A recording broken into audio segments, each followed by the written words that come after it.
The COVID-19 pandemic has caused a lot of stress when it comes to people's everyday needs regarding their budget. I talked with finance expert Kyle Hammerschmidt on ways to stay afloat during the pandemic. What are some tips that we could consider before or after the pandemic? A couple of things we want to look at doing here is the first thing is just kind of staying calm, keeping our emotions in check. Yes, it's scary. There's a lot of things going on right now, but the financial impact like this, it's not unusual. We don't want to make any types of rash decisions we might regret in the future. If you want some peace of mind, you could always look, towards the past of, what was going on during those times, maybe back when you were born, and then look at things that like where they're at today. Despite the recent news, we just need to have some type of optimism and kind of just stay calm. Another thing we would like to look at is, analyze your progress to your goals. Before this recent pandemic was going on, your current savings level may have been inadequate to reach your goals. And, now may be a good time to kind of look back and readjust that and find out the adjustments you need to make to better your future.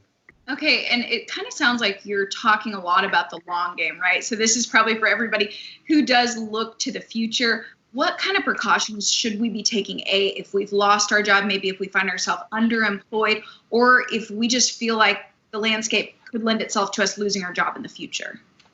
The first advice I would give you is just shore up your cash reserves. It's always wise to have at least 3 months of living expenses set aside in cash.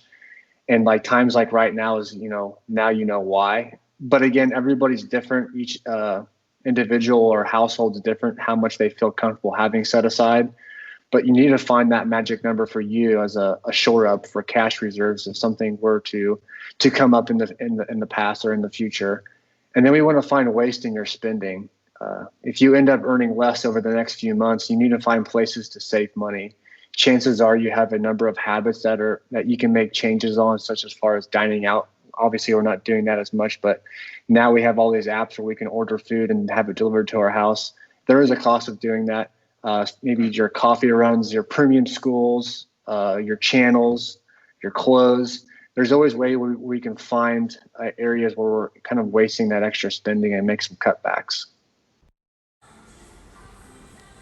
Another piece of advice, if you're still coming up short paying the bills, tap into non-retirement savings before those tied to retirement.